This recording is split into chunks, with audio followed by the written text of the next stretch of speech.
নমস্কার, হুগলি.com-এ আপনাদের সবাইকে স্বাগত। এখন আপনারা যে মণ্ডপটা দেখবেন, মানে এখন এই মণ্ডপটা কিন্তু বিখ্যাত হয়ে গেছে। অনেক জায়গায় কিন্তু এই মণ্ডপটা আপনারা দেখেছেন এবং রীতিমতন কম্পিটিশন চলছে কাদের মণ্ডপ সব থেকে এই একই মডেলের ওপর সব থেকে ভালো হয়েছে। এটা আপনারা অবশ্যই বিচার করতে পারেন। দেখ, আমরা সেই বিচারে যাব না, কিন্তু আমরা এখন এসে উপস্থিত হয়েছি কাঁটাপুকুর ইয়ং স্টার সঙ্গে। তো ওনাদের এবছরের থিম বুর্জ খলিফা। আপনারা দেখতে পাচ্ছেন বুর্জ খলিফা, সেই বিখ্যাত মণ্ডপ যেটা এবারে বিভিন্ন পুজোতে পুরো চারিদিকে ধমাকা তুলে দিয়েছে। সেই বুর্জ খলিফা এবার বাঁশবেড়িয়াতে কার্তিক পুজোয় আপনারা দেখতে পাচ্ছেন কাঁটাপুকুর ইয়ংস্টার ক্লাবে। আমাদের সাথে রয়েছে এখন ইয়ংস্টার ক্লাবের সদস্য। তো আমরা একটুখানি ওনাদের সাথে একটু কথা বলে নেব। নমস্কার, হুগলি.com-এ আপনাকে স্বাগত। আপনার নাম? আমার নাম কমল ঘোষ, আমি সম্পাদক পুজো কমিটির। আচ্ছা, আপনি সম্পাদক। আমি সম্পাদক মহাশয়কে পেয়ে গেছি। ঠিক আছে, তো আপনাকে কয়েকটা কথা জিজ্ঞাসা করব। সেটা হচ্ছে এই যে পুজোটা কাঁটাপুকুর ইয়ংস্টার, কত বছরের পুজো? আমাদের এটা 41তম পুজো। এবছর আমরা 41তম পুজো করছি। আচ্ছা, আর এই যে বুর্জ খলিফা করলেন, এই চিন্তা ভাবনাটা মাথায় কী করে এলো? ভাবনার মধ্যে মানুষের একটা চাহিদা ছিল বুর্জ খলিফা সমেত আমরা আগা করে একটু বড় প্যান্ডেল করি। এই কারণে মানুষের ইচ্ছা পূরণ, আমাদের একটু ইচ্ছা ছিল, এই কারণে বুর্জ খলিফা করা। খুব ভালো, খুব সুন্দর হয়েছে। বাঁশবেড়িয়াবাসীও দেখতে পেল বিভিন্ন জায়গায়। এবারে যে মণ্ডপটা খুব হিট করেছিল সেই মণ্ডপটার মধ্যে একটা হচ্ছে বুর্জ খলিফা। আচ্ছা, আর একটা জিনিস আপনাদের একটু জিজ্ঞাসা করব। বাঁশবেড়িয়া কার্তিক পুজোর জন্য বিখ্যাত, কিন্তু এখানে রাসের মতন চারিদিকে বিভিন্ন রকম মানে মূর্তি পুজো হয়। আপনাদের যে মূর্তি সেটা হচ্ছে তারা মা, এর পেছনে বিশেষ কোনো কারণ? বিশেষ কারণ আমরা কালী পুজোর দিনকে পুজোটা করে থাকি। এবার যা কিছু আপনি দেখছেন ডেকোরেশন নতুন করে যে সাজসজ্জা, এটা কার্তিক পুজো উপলক্ষেই হয়। বাঁশবেড়িয়ায় কার্তিক পুজো হয়, অবশ্যই কার্তিক পুজো হয়, বাঁশবেড়িয়া কার্তিক নামে বিখ্যাত।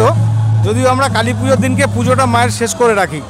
এবার রেগুলার নিত্য পুজো হয় আমাদের যতদিনই থাকুক। কালী পুজো থেকে কার্তিক পুজো যা ডিফারেন্স থাকে আর কি।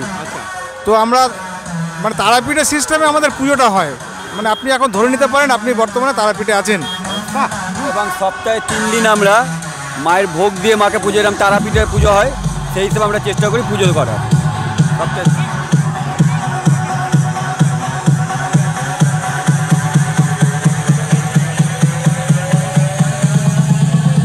খুব ভালো লাগলো। আমরা এবার আস্তে আস্তে পুরো মণ্ডপটা দেখাচ্ছি। আপনার সাথে একটু কথা বলা ছিল যে আপনাদের পুজোটার তারামার, এই তারামার বিষয়টা একটু আমার জানার বিশেষ উৎসাহ ছিল। তো এটা আপনার থেকে খুব ভালো মতন জানতে পারলাম। আশা করি দর্শকরা বুঝতে পেরেছেন এনাদের তারামার পুজো কেন করেন। তো আসুন দেখুন এবারের হিট যেটা সব পুজোতে হয়েছে, সেই মণ্ডপ বুর্জ খলিফা। চলুন আমার সাথে আপনারা একটু আস্তে আস্তে ভেতরে প্রবেশ করুন, পুরো মণ্ডপটা দেখে নিন।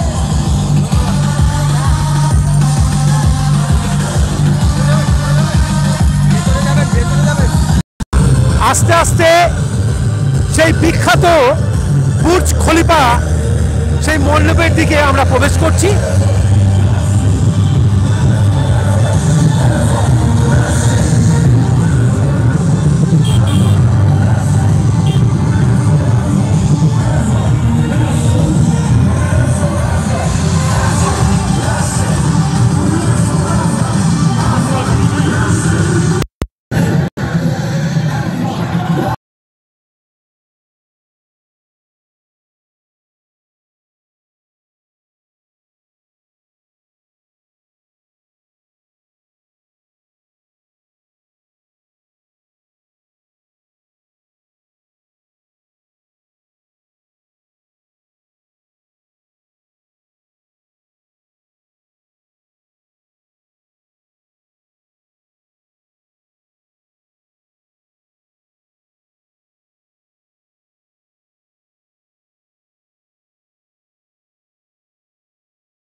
এবার আমরা বাইরেই যেটা বলছিলাম, মায়ের মূর্তি, অসাধারণ মূর্তি, তারামার মূর্তি,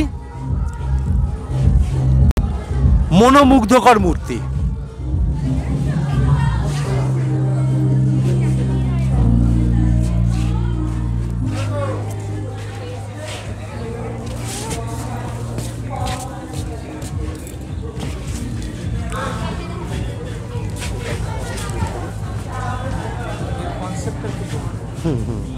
জিজ্ঞাসা করব, আমি যে পুরো প্রতিমাটা দেখছি, আমার যেটা মনে হচ্ছে যে এটা সমুদ্র মন্থনের দৃশ্যটাকে ফুটিয়ে তোলা হয়েছে।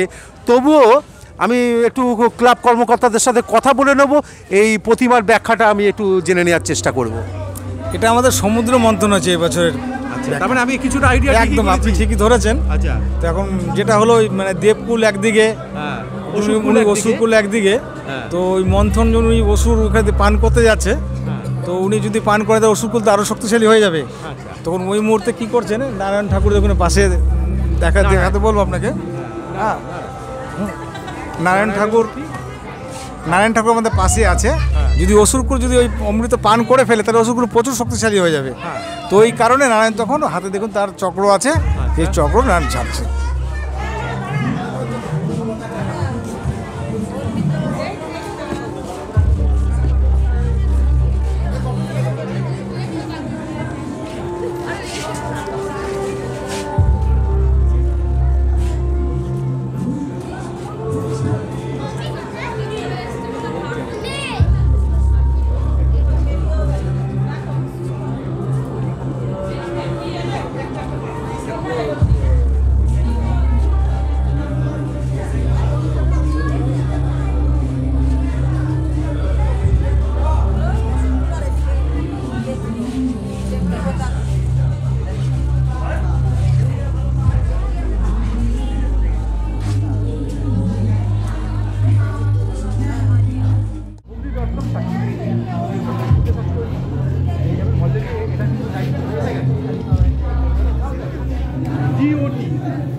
এতক্ষণ আপনারা দেখছিলেন কাঁটাপুকুর ইয়ংস্টার ক্লাবের এবছর তাদের থিম বুর্জ খলিফা। সাথে থাকুন, দেখতে থাকুন হুগলি.com। নমস্কার।